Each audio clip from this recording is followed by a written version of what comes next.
हे कृष्णा।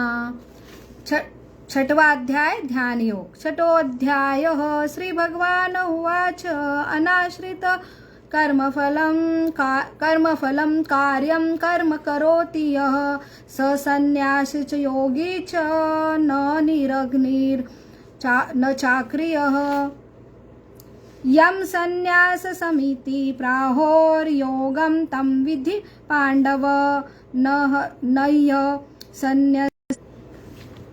छठवा अध्याय अभी प्रारंभ हो गया। छठवें अध्याय का जो नाम है ध्यान योग है।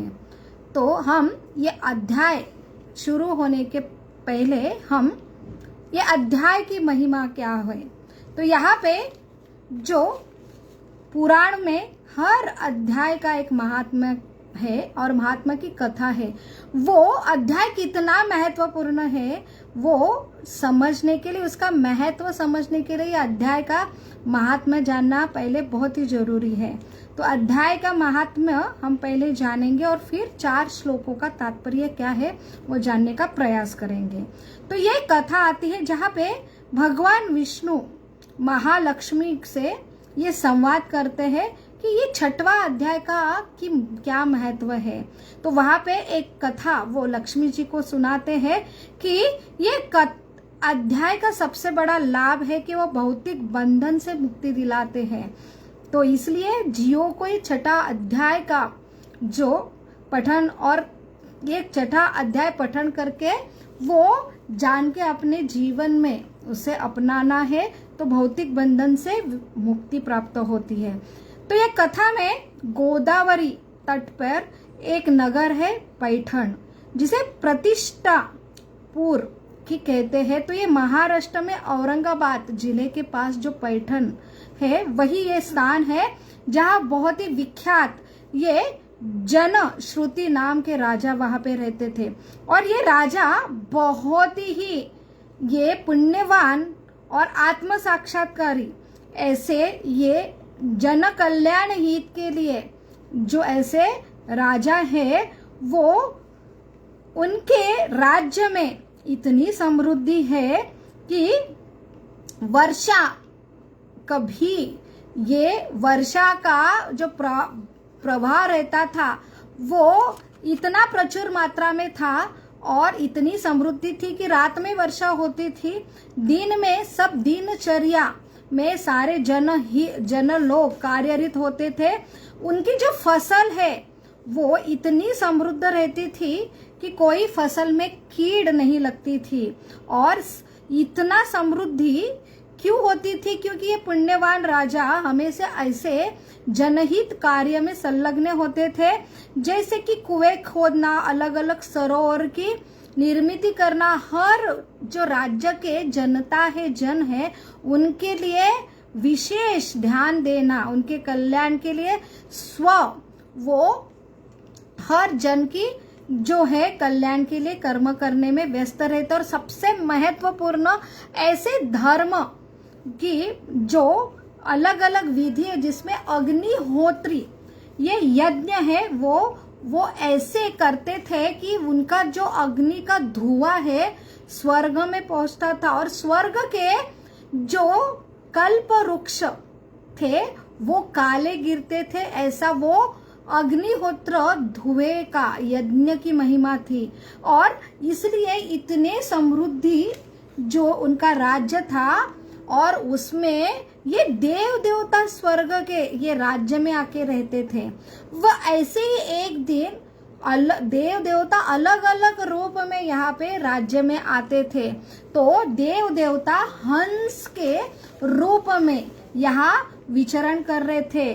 तो आगे एक हंस जिनका नाम था भद्रेश्वर पीछे वाले हंस से बात करते हैं और ऐसे वार्तालाप करते हैं कि राजा उसे सुन पाए। राजा अपने महल में खड़े और यही महल के ऊपर से ये विवरण करने वाले हंस एक दूसरे से वार्तालाप करते हैं। भद्रेश्वर वो पीछे वाले हंस को कहते हैं कि हंस, आपको पता है, आप डरते नहीं क्या? ये कौन सा राज्य है और ये कौन से राजा है? ऐसे राजा की महिमा इतनी महान है तो आपको डरने लगता उनके महल से, या जनश्रुति राजा के महल से ऊपर आप विवरण कर रहे हैं।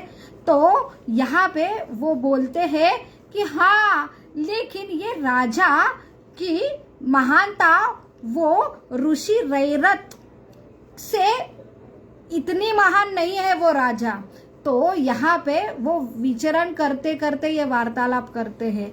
जब राजा जो जनश्रुति ये सुनते हैं, जो ऋषि है वो ऋषि रैरत, इनके बारे में सुनकर उनके मन में बहुत ही जिज्ञासा उत्पन्न होती कि ये ऐसे और कौन से महान, ये पुण्यवान जीवात्मा है ऋषि रैरत, उनसे मिलने की इच्छा होती है। तो हम ये जीवन में अगर हमसे भी कोई महान के बारे में हम सुनते, जो फील्ड में हम हैं, तो हमें कंपटीशन, ईर्ष्या होती है और इसलिए हम मिलने के लिए उनका इच्छा प्रकट करते हैं और प्रयास करते हैं। लेकिन ये राजा इतना ये पुण्यवान और सदाचारी था कि ऋषि की मिलने की इच्छा जो है उनकी ये हुई। क्योंकि वो ऋषि से जानना चाहते थे कि मैं कैसे ये महान बने, और इनकी कीर्ति इतनी महान है, स्वर्ग के देव देवता गुणगान कार्य कर रहे,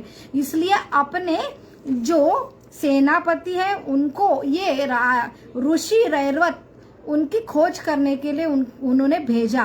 तो ये राजा के जो सेनापति है, पहले तो काशीपुरी विश्वनाथ नगरी गए, वहां पे उन्होंने बहुत ही खोज की, वो ऋषि रैरत नहीं प्राप्त हुए।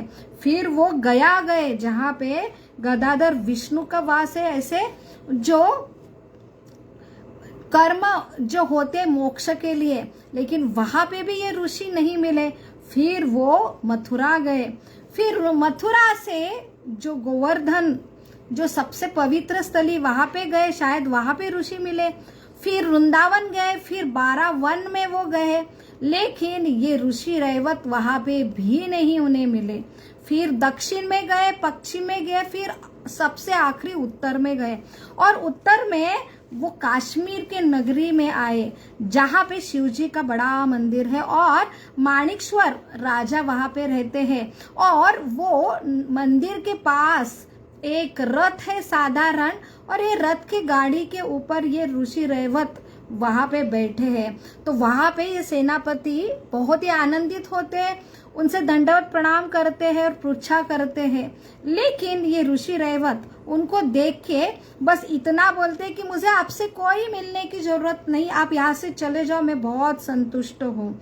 और वहां से ये सेनापति अपने राजा को ये मैसेज देते हैं कि जो ऋषि रैवत की आपको खोज थी वो मिल गए हैं, ऐसे ऐसे कश्मीर नगर में ये जो माणिकश्वर नाम के राजा के राज्य में शिवजी का मंदिर है, वहां पे वो रहते हैं। वहां पे फिर ये राजा जाते हैं, राजा को देख के वो फिर से राजा जो जनश्रुति उनको दंडवत प्रणाम करते हैं ऋषि रैवत को, और यह ऋषि रैवत उनको राजा को देख के फिर से वो क्रोध में उत्तर देते कि हे राजा आप चले जाओ, मुझे आपसे मिलना नहीं है। फिर भी ये राजा इतना अपमान होने के बावजूद भी फिर से नतमस्तक होते हैं और नम्रता से पृच्छा करते हैं कि बस मुझे आपसे इतना ही मिलने की इच्छा थी, आपका दर्शन पाना था, और बस मुझे इतनी पृच्छा करनी थी कि ऋषिगण आप इतने प्रख्यात हो, आपकी जो पुण्य का गाथा जो है कि वो स्वर्ग तक चर्चा होती है, तो वो सिर्फ मुझे जानना था कि ये आपकी स्थिति, आप ये पद तक कैसे पहुंच गए। तो यहाँ पे जो ऋषि रैवत राजा की नम्रता देख के प्रसन्न होते हैं, फिर वो उनसे वार्तालाप करते कि हे राजा जनश्रुति आपसे मैं प्रसन्न हूँ, और मैं ये पद तक जो मेरा जो कीर्ति है बस इसलिए कि मैं आत्म साक्षात्कार के होके ये शांति में कर्म में स्थित हूँ, तो ये कर्मयोगी का स्तर मुझे मिला है। तो बस ये 6वां अध्याय जो भगवत गीता का ध्यान योग उसका पठन मैं रोज करता हूँ, और ये 6वें अध्याय के पठन से मुझे ये स्थिति प्राप्त हुई है। तो यहाँ पे ये गीता महात्मा की ये कहानी है कि 6वें अध्याय का क्या महत्व है। वो अगर पठन से और जीवन में उतरने से हम भौतिक बंधन से मुक्त होते हैं। तो यहाँ पे जो 4 श्लोक जो आते हैं, पहला, दूसरा और तीसरा और चौथा, इसमें यही सबसे बड़ा शिक्षा हमें भगवान देते हैं कि संन्यास से हमें डर लगता है और योगी से भी डर लगता है, लेकिन कर्म संन्यास योगी यहाँ पे भगवान हमें हमेशा निर्देशन देते हैं। तो यहाँ पे कर्म के साथ संन्यास और फिर योगी।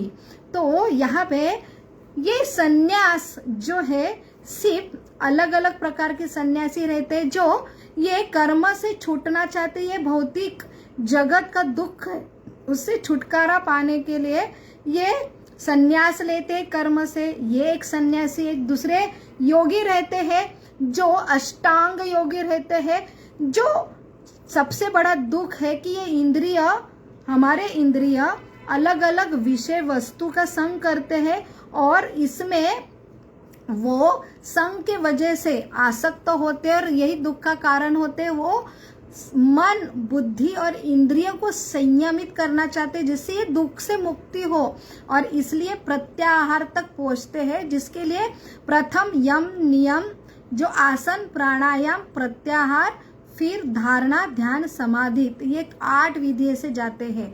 फिर उन्हें समाधि, जिसमें वो इंद्रिय संयमित करके अपने आप को ये भौतिक जगत से मुक्ति पाके ब्रह्म ज्योति में विलीन करना चाहते हैं। तो यहाँ पे भगवान यही समझा रहे, ये अलग अलग सन्यासी जो योगी है, तो ये सिर्फ ये संसार के दुखों से खुद को छुड़ाना, ये उनका पर्पस है। और वो एकांतवास में ध्यान करते हैं या कर्म का संन्यास लेते हैं, इसके लिए कि उनको परम शांति प्राप्त हो और उनको दुखों से मुक्ति मिले। लेकिन सही सन्यासी योगी वही है जो जनहित के लिए कर्म करता है। तो यहाँ पे भगवान परिभाषा दे रहे सन्यास की। तो जैसे एक शरीर है, शरीर के अलग अलग अवयव है, तो हर अवयव ये शरीर के पालन पोषण के लिए कर्म करते हैं। तो खुद का स्वार्थ न होके, जैसे उंगलियां अपना स्वार्थ के लिए कर्म करेंगी तो ये एकजुटता नहीं होंगे, शरीर चलायमान नहीं होगा। वैसे ही भगवान ये शरीर का रूप है और हर अंश, हर शरीर का पार्ट ये जीवात्मा है। तो योग जिसे कहते हैं कि सबका एक ही कर्म हो, ये शरीर चलाना, ये एकत्रित रूप से आके एक ही जो है कर्म के लिए सबने कर्म करना है, तो वो योग कहलाता है, वही असली संन्यास है। तो अपना स्वार्थ, कर्म फल का स्वार्थ त्याग कर सिर्फ शरीर के कर्म के लिए जैसे हर अवयव कर्म करते, वही भगवान सही सन्यासी की परिभाषा देते हैं। तो हम जीवात्मा जो शरीर भगवान रूपी है, उनसे वियोग होके अपने स्वार्थ के लिए कर्म करते हैं, इसलिए हम दुखी रहते हैं, अलग होते हैं। और सही जो शरीर की जो ऊर्जा प्राप्त होती है और उससे हमें कनेक्शन मिलता है, तो ये सारे शरीर के अवयव जो है संपन्न होते, सुखी रहते हैं। तो जीवात्मा अगर ये शरीर के अंग, शरीर के वियोग होके, अलग होके अपने ही स्वार्थ के लिए कर्म करेंगे, तो जो शरीर में एनर्जी मिल रही है तो उससे ही उसका पोषण होता है, वो उन्हें प्राप्त नहीं होंगे। तो वही एक अर्थ है कि भगवान ही समाज, सारे ब्रह्मांड के क्या है, पालन करता, कल्याणकारी, हितैषी है।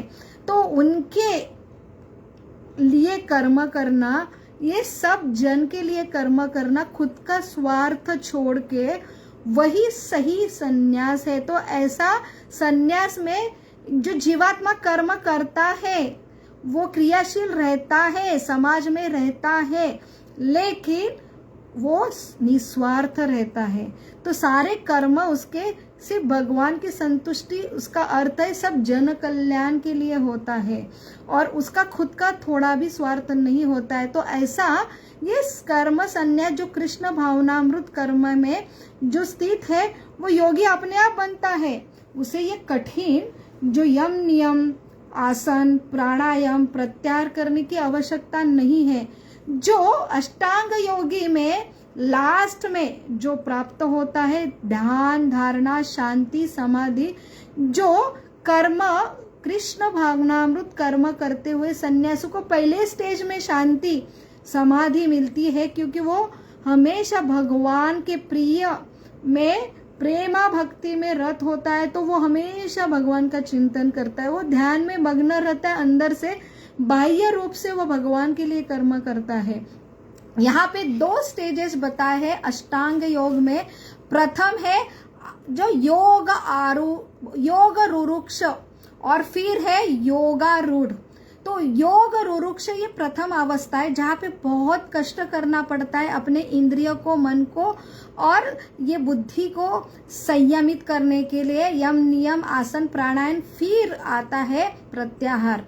तो ये कष्ट है, ये शुरू की स्टेजेस। फिर जो है योगारूढ़, जहाँ पे शांति प्राप्त होती, सब इंद्रिय कंट्रोल में आते हैं, मन संयमित होती है और ये स्थिति आती है। लेकिन ये शांति खुद के लिए, इसलिए वो खुद की शांति के लिए योगा करते हैं, समाधि तक जाते हैं।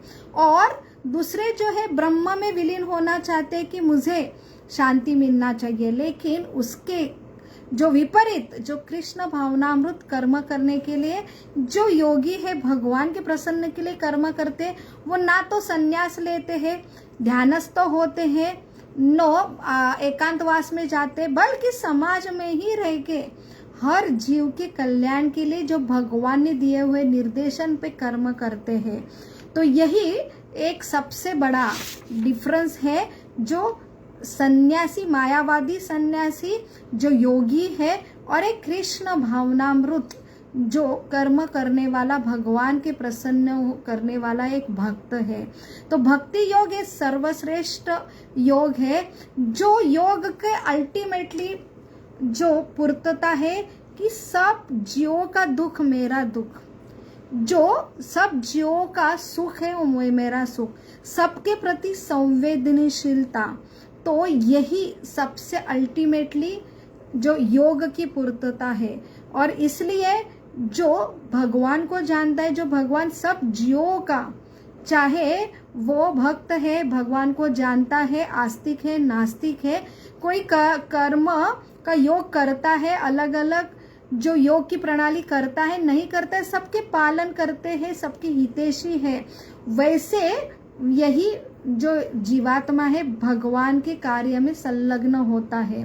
तो यही हमें भगवान ये ध्यान योग के पहले 4 श्लोक में यहाँ बताते हैं, जो अलग अलग संन्यास की विधि, अलग अलग योग विधि, लेकिन सर्वश्रेष्ठ योग और बहुत ही आसान करने में जो योग है, जो है भक्ति योग, जहाँ पे भगवान को जानने की प्रक्रिया है, जो शास्त्र के निर्देशन में जो विधि विधान करता है, भगवान को जानने पर भगवान का नित्य रूप से स्मरण करके उनके प्रसन्न के लिए कर्म करता है। हरे कृष्णा कृष्ण कृष्ण हरे हरे, हरे राम राम राम हरे हरे। हम कल 6वें अध्याय का 5वें श्लोक से 9वें श्लोक तक पठन एवं तात्पर्य देखेंगे। हरे कृष्णा, धन्यवाद।